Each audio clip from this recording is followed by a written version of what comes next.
Salut à tous, je suis très contente de vous retrouver aujourd'hui dans cette nouvelle vidéo. Il s'agit d'un update lecture et aujourd'hui on va parler d'une saga en particulier que j'ai lue entre le mois de février et le début du mois de mars. Il s'agit de la saga Blue Heron de Kristen Higgins. Encore Kristen Higgins, je sais que je fais que de vous en parler depuis quelques vidéos. Mais je me suis offert au mois de février la saga dans son entièreté.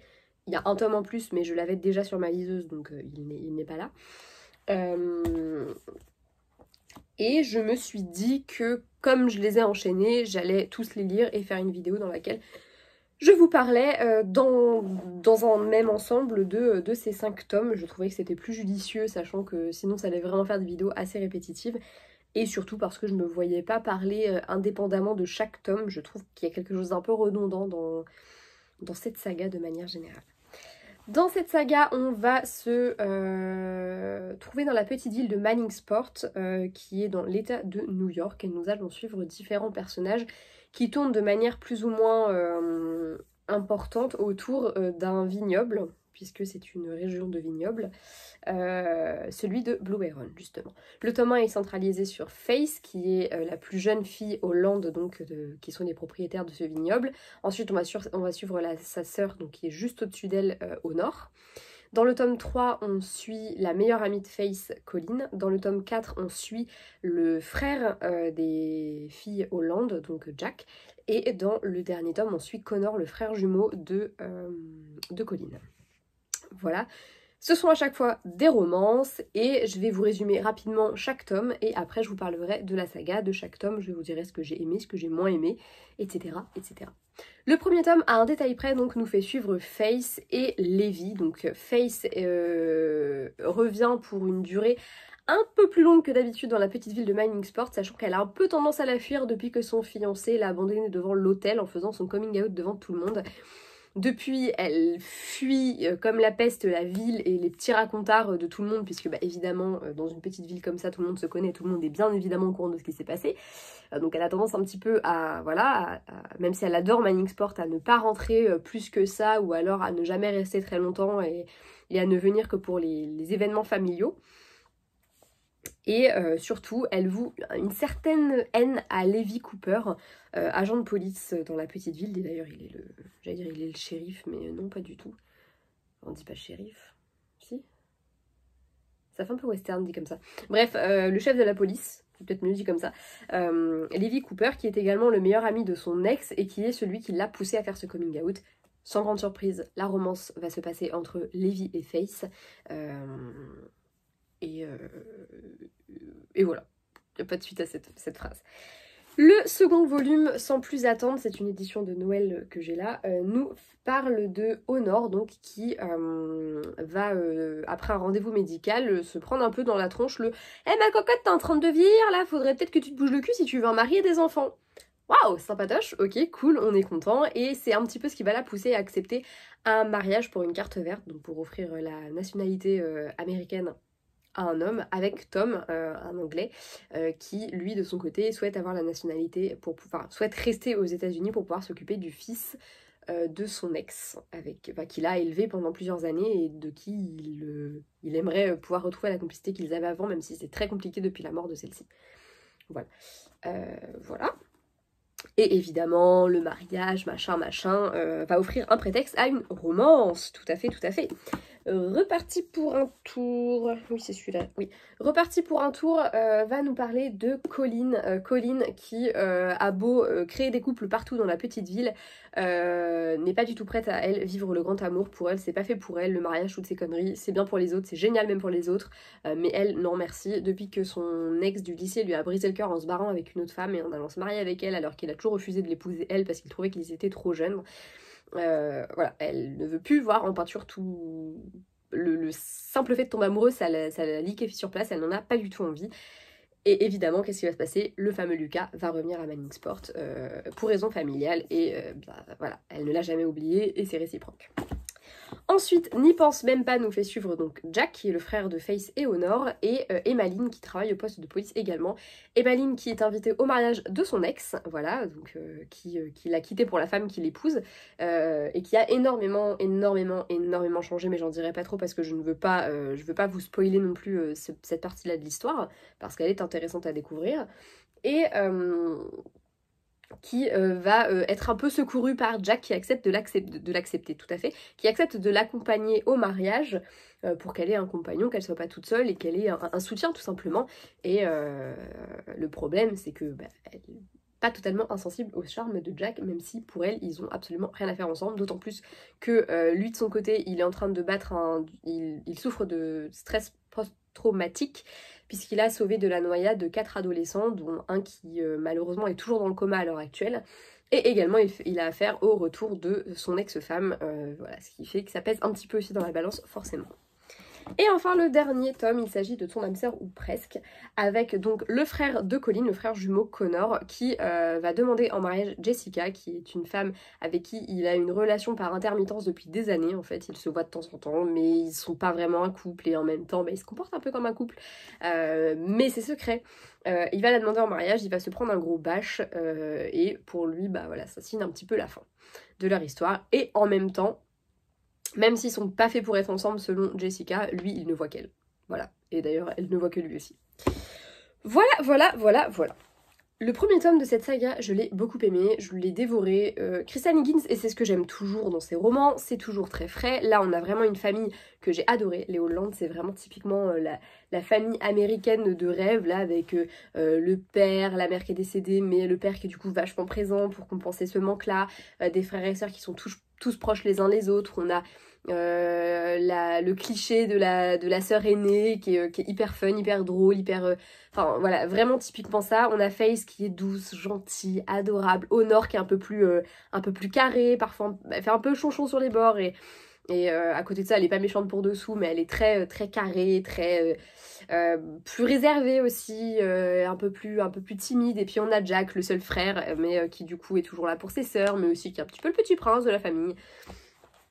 On a vraiment ce cliché un petit peu de la famille, avec chacun qui a un petit rôle bien défini. Et en même temps, je les ai trouvés hyper touchants, hyper... Enfin vraiment, à chaque fois que je me retrouvais avec la famille Holland, globalement, j'étais touchée. Du coup, c'est vrai que j'ai beaucoup aimé les tomes 1, 2 et 4 pour ça, parce que on était avec ce clan Holland que je trouve très fort.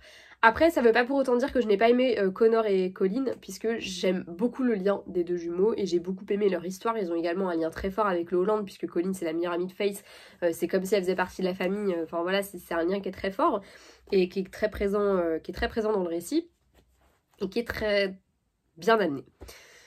Le premier tome, je l'ai beaucoup aimé, j'ai trouvé que Levi était peut-être un petit peu...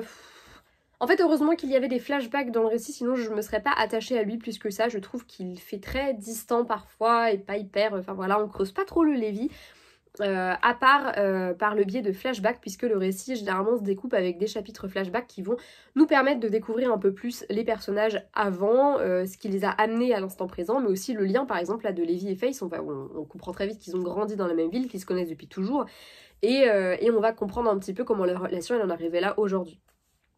C'était plutôt sympa ce côté-là, et ce dans tous les tomes. Je trouve que ça apportait quelque chose, et généralement ça apportait de la profondeur, notamment aux personnages masculins pour beaucoup. Parce que c'est également le cas dans Sans plus attendre. J'ai trouvé que s'il n'y avait pas eu ces flashbacks, Tom m'aurait paru un peu antipathique. Il y a des moments où il est particulièrement détestable, je l'ai trouvé très dur avec Honor par certains moments, alors qu'à côté de ça, ça contrebalançait d'ailleurs énormément le personnage. Il y avait des moments où il était très doux, très tendre, très adorable avec elle, et j'aimais bien. Du coup, les romances des deux premiers tomes, j'ai trouvé que par certains aspects, elles se ressemblaient un petit peu, parce qu'on avait deux personnages masculins qui, je trouvais, avaient quelque chose d'un peu taciturne, était un petit peu... Alors, peut-être un peu moins Tom, même si Tom, il avait des moments en fait où il tirait clairement la gueule et où il était vraiment insupportable. Levi, c'est plus qu'il est comme ça, il est assez réservé, il parle pas trop, il est pas, voilà, enfin, il est beaucoup dans l'observation et tout ça, dans la surveillance un peu de tout le monde, c'est un peu le côté flic. Tom, il y avait des moments où il était vachement fun. très drôle, j'aimais beaucoup. Et il y avait d'autres moments où je trouvais, en fait quand il tirait la gueule, il tirait vraiment la gueule et il était insupportable. Mais du coup j'ai trouvé que ça faisait un peu des relations pareilles pour les deux, dans le sens où il y avait des moments où il pouvait être très tendre avec la meuf, très mignon, très tout ça, et à d'autres moments où en fait ils étaient assez effacés, assez réservés, pas trop dans la démonstration de ce que éventuellement ils peuvent ressentir plutôt. Et j'ai trouvé également que dans les deux tomes, il y avait un peu ce cliché du les deux ont des sentiments l'un pour l'autre, mais se le montrent pas, se le disent pas, et du coup on a un peu des quiproquos, genre en mode comme elle veut pas montrer que le mec lui plaît, bah du coup elle recule de 3 pas, alors qu'en fait la romance elle pourrait avoir lieu beaucoup plus tôt parce que. Voilà. Je pense que c'est d'autant plus vrai dans celui-ci. La thématique du premier était plutôt sympa, l'ex également est très présent, Jérémy on le voit beaucoup, dans toute la saga d'ailleurs, hein, c'est le cas. Mais les deux thématiques m'ont beaucoup plu. Celui où j'ai eu un petit peu de mal en le disant, c'est celui-ci, Reparti pour un tour avec Colline. Pourtant, à la base, je pensais vraiment que j'allais l'adorer. C'était d'ailleurs le premier qui me faisait envie dedans. C'est celui que j'ai failli commencer avant d'aller regarder dans quel ordre, entre guillemets, fallait que je les lise. J'hésitais entre ces deux-là à commencer. Colline est un personnage que j'aime beaucoup dans les autres tomes. Dans le tome qui la concernait, j'ai été un petit peu déçue par une chose, c'est que pendant 2 tomes juste avant, quand on nous parlait d'elle, on nous évoquait une fille avec des mœurs légères, j'ai envie de vous dire, qui avait eu plusieurs amants, qui vivait très bien, qui avait aucun problème avec sa sexualité, qui était... enfin, une des mœurs légères, je plaisante, hein, c'est une façon de parler évidemment. Non, c'est juste qu'elle a eu des amants et qu'elle ne s'en cache pas et que ça ne la dérange pas, et puis voilà, et qu'aujourd'hui, elle est plus prête à avoir des relations... physique avec des gens comme ça ou des petites histoires vite fait que vivent le grand amour et c'est quelque chose que j'aimais en fait chez ce personnage. J'avais qu'une hâte, c'était de découvrir davantage ce personnage pour ça. Parce que j'aimais le portrait qui nous était dressé de cette nana et j'avais envie de voir comment son histoire elle allait se construire avec cette image là et puis avec cette... Et en fait, je trouve qu'on déconstruit complètement ça pour en faire finalement quelqu'un qui a eu, oh bah oui, elle a eu quelques amants, mais... Et il y a toujours un mais, alors que c'est pas grave en fait, il y a rien de... c'est normal, t'es une femme, t'es fière de ce que tu es, tu n'as pas d'homme dans ta vie, t'as le droit d'en avoir plusieurs si t'en as envie, tu fais ce que tu veux, enfin il n'y a pas de... Et je trouve ça dommage, parce que pour moi ça déconstruisait complètement le personnage qui avait été construit jusque-là, et du coup j'étais un peu déçue pour ça. À côté de ça, j'ai beaucoup aimé le côté ex qui se retrouve et tout, c'est toujours quelque chose que j'aime bien, j'ai bien aimé... également le fait qu'ils soient aux antipodes l'un de l'autre, et voilà, mais j'ai trouvé que cette image... Enfin, vraiment, il y a un côté, on dirait qu'une femme qui a des amants, c'est pas bien. Et c'est un truc que j'ai retrouvé plusieurs fois dans la saga. Et à l'inverse, je trouve que c'est très bien traité dans ce tome-ci, donc Ton âme sœur ou presque, puisque Jessica est réputée, on va dire, pour avoir eu pas mal d'amants et d'avoir été proche de plusieurs mecs au lycée, parce que, en fait, tout simplement parce qu'elle y trouvait son compte. Voilà, à un moment donné, elle le dit elle-même dans le récit, qu'en gros, elle couchait avec certains mecs pour protéger son frère. Pour que des mecs soient là pour défendre son frère quand elle n'était pas là, puisque son frère a un retard mental. Et qu'elle a toujours protégé son frère, etc. Donc elle, voilà, elle a toujours eu... Et du coup, elle se fait elle est surnommée pendant tout le bouquin, et notamment elle était surnommée comme ça au lycée, Jessica couche-toi là. Et je trouve que dedans, c'est mieux traité. La notion de cette histoire de fille facile et le fait que qu'une fille qui couche, voilà, machin, ceci, cela, je trouve que c'est beaucoup mieux traité parce que... Je sais pas comment expliquer ça. C'est traité avec un certain sexisme quand même, hein, qui est bien présent, parce que de toute façon, je pense que c'est une question de mœurs, une question de pays peut-être un petit peu aussi, puisqu'on sait que les États-Unis sont quand même bien réputés pour être un peu puritains et compagnie, même si c'est pas les derniers, hein, quand on voit ce qu'ils produisent comme films et compagnie. Bref. Donc je pense que c'est cohérent avec la pensée générale même du monde dans lequel on vit de toute façon, mais j'ai trouvé que c'était mieux traité dans le sens où oui il y a un certain sexisme, mais Jessica elle ne nie absolument pas la femme qu'elle est, elle sait que c'est quelque chose que j'ai aimé, alors qu'à l'inverse dans celui-ci Colline nie ce genre de fait, et puis on dénature complètement le personnage qu'on nous avait présenté jusque là. C'est pas le même type de femme évidemment, mais c'est toutes les deux des femmes qui ont des amants, et ça je trouve ça important d'en montrer dans les bouquins, parce que c'est une vérité, une femme a le droit d'avoir des amants, et c'est pas grave, c'est bien, parce que le sexe c'est important en fait, et il n'y a pas que les hommes qui ont le droit de baiser, hein, nous aussi on a le droit, et je trouve ça super important d'avoir des femmes qui ont des amants, qui ont une vie sexuelle, qui Enfin, c'est normal et c'est naturel, et je trouve ça super dommage que le personnage de Colleen n'ait pas continué d'assumer cette partie d'elle, parce que pour moi c'est ça, elle assume pas le fait d'avoir connu d'autres hommes, enfin d'avoir connu des hommes tout simplement. A l'inverse, Jessica, c'est un personnage qui assume complètement qui elle est, ce qu'elle est, qui s'assume en tant que femme, en tant que personne, et j'ai adoré ce personnage. Je pense que c'est un de mes tomes préférés, peut-être aussi parce que c'est le dernier que je viens de lire et que j'avais envie de finir la saga. J'avoue que c'était une très mauvaise idée d'enchaîner tous les tomes d'affilée parce que j'aurais pu ne pas les enchaîner. C'est plus que, bah en fait, une fois que c'était parti, je me suis dit, bon, vas-y, on va finir. Mais je pense que c'est une mauvaise idée. Les Crystal Higgins, généralement, je les lis petit à petit parce que justement, il y a toutes ces images un peu qui, des fois, me déplaisent un petit peu. On a des personnages qui sont quand même assez macho sur les bords. On a quand même des héroïnes qui sont un petit peu le typique féminin, et en même temps c'est des typiques féminins, pas non plus enfin c'est pas genre la Belle du Sud voilà, avec ses beaux cheveux blonds, ses beaux yeux bleus, et puis un peu chochotte sur les bords. Non, c'est des nanas qui sont super marrantes, qui sont drôles, qui sont ceci, qui sont cela. Mais je trouve qu'on a vraiment ce cliché de l'homme et de la femme. L'homme doit être fort et viril, et puis la femme, eh ben elle a un petit peu le cliché de la femme un peu en détresse déjà. Et accessoirement, c'est toujours un peu la douceur. On a des personnages qui sont assez doux, même s'ils sont assez forts de café, qu'il y en a certains qui ont du caractère. Je trouve qu'il y a, encore une fois, je trouve qu'il y a quelques petites touches de sexisme dedans qui font qu'au bout de 4 tomes, t'en as un peu ras le cul et que t'as envie de passer à un bouquin avec des héroïnes qui n'hésitent pas à taper dans le lard, quoi, vraiment. C'est peut-être aussi pour ça que je pense que mes deux préférés, donc c'est celui-ci, parce que Jessica, elle...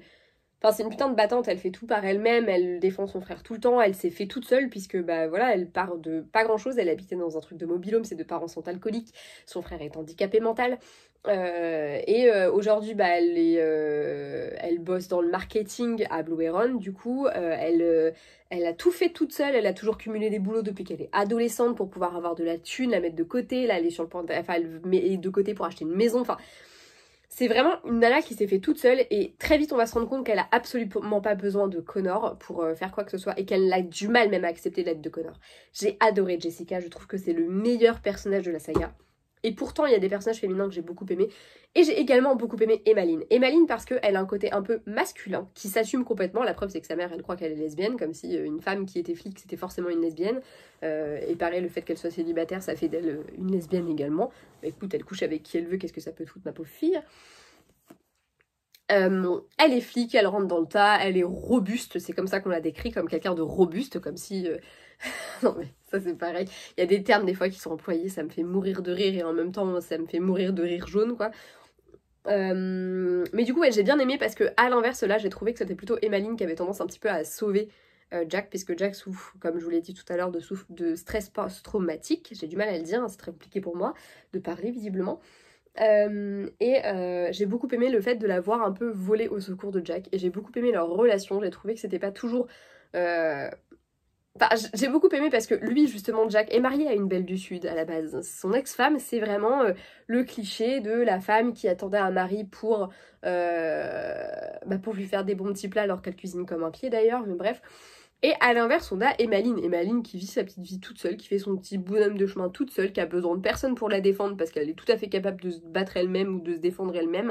Enfin voilà, j'ai adoré le personnage d'Emmeline également, j'ai trouvé que c'était vraiment une femme hyper forte. Elle est pas féminine pour dessous, enfin, c'est ce qu'on aime chez elle, quoi. En bref, j'ai bien aimé. J'ai bien aimé, mais si je devais le refaire, je relirais pas tous les tomes d'un coup. Je trouve que c'était une erreur et qu'à la fin, j'avais juste une espèce d'overdose. Mais plus du genre, en fait, en lui-même que de la saga, puisque j'ai adoré les personnages, je me suis vraiment attachée à eux. J'ai pris énormément de plaisir à chaque tome à les retrouver. Et bah là, en fait, je me suis fait la remarque que ça me manquait presque, en fait, depuis être à Manning Sport avec eux. C'est la petite bourgade américaine typique qu'on croise dans les livres et dans les films, le truc où t'as envie d'aller vivre, en fait. Et... c'est tout con, mais c'est vrai qu'en fait, c'est pour ça aussi qu'on aime ce genre de saga, c'est pour un peu le plaisir de retrouver un endroit, un peu de doudou comme ça. Là, et c'est vrai que c'était plutôt sympa quand même, cet aspect-là. J'ai beaucoup aimé la ville de Manning Sport, même si elle était un peu trop idyllique à mon goût. Les personnages étaient plutôt cool, même si encore une fois, un peu cliché à mon sens. Les romances par contre étaient très mignonnes. Bon, il y avait toujours un petit peu le truc typique de la romance, le couple qui va tranquillement se former ou se reformer pour les 3/4. Et puis, une fois qu'ils vont être ensemble, il va y avoir un petit moment où ça va aller bien, puis élément perturbateur, ça va plus bien, et ça se remet ensemble, et ça se termine bien. Ça se termine toujours par des mariages aussi, ça c'était un truc de ouf, il y a eu des mariages dans tous les tomes, donc à chaque fois, mariage, généralement il y a le bébé dans la foulée, enfin c'est peut-être un peu trop aussi, c'est pareil, ça c'est... Comme si pour un happy ending du tonnerre, il fallait forcément un mariage, ça c'était un petit peu, pareil, un petit peu cliché. De même, bon c'est un petit peu du spoil, et j'en suis désolée, mais... il y a quand même un long moment où Jess elle dit qu'elle ne veut pas forcément d'enfant, que c'est pas un truc qui lui fait particulièrement envie, et dans l'épilogue il apparaît qu'à la fin elle vient annoncer à Jack sa grossesse, c'est les dernières phrases, c'est ça.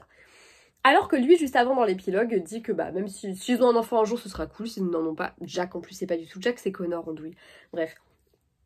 S'ils ont un enfant c'est bien, s'ils en ont pas c'est pas grave, parce qu'en fait bah ils sont heureux hein, en fait comme ça.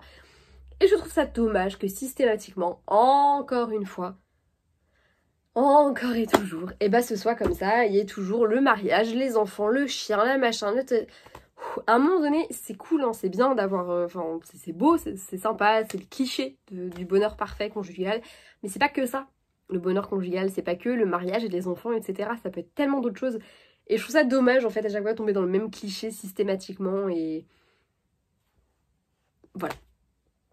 Bref, je vais m'arrêter là avec cette vidéo, j'espère qu'elle vous aura plu, que j'aurai été assez claire parce que je pense que je me suis un peu embrouillée parfois dans les bouquins parce que c'est vrai que bah, c'est quand même 5 bouquins qui se ressemblent énormément. Je vous conseille les romans de Christian Higgins de manière générale, je pense qu'il y a certaines choses qu'il ne faut pas prendre au pied de la lettre et qu'il faut les lire pour ce qu'ils sont, c'est-à-dire des romances doudou, sympatoches, rigolotes, comme vous regarderiez un téléfilm sur TF1. Moi à chaque fois je me marre, je verse ma larme et je m'amuse bien, ça fait du bien, c'est le genre de bouquin qui fait du bien. Et même s'il y a certaines choses qui me font un peu grincer des dents, lever les yeux au ciel, ouais je me dis ouais ok d'accord. C'est aussi pour ça qu'on me le lit, c'est voilà, et c'est plutôt pas non plus, enfin j'ai lu plus dérangeant, hein, concrètement, j'ai lu beaucoup plus dérangeant, la preuve c'est que je me serais jamais enfilé 5 romans si ça me dérangeait tant que ça. Voilà, c'est juste que je trouvais que c'était important de souligner ces petits propos, ces petites choses qui me dérangent dans ce genre de roman. Voilà. Encore une fois, j'espère que cette vidéo vous aura plu. N'hésitez pas à me donner votre avis sur ces romans dans les commentaires si vous les avez lus, s'ils vous intéressent, etc. Ou si vous avez des romans de Christian Higgins que vous aimez, Enfin voilà, si vous connaissez cette autrice, n'hésitez pas à m'en parler. Je vous fais d'énormes bisous et à bientôt. Salut!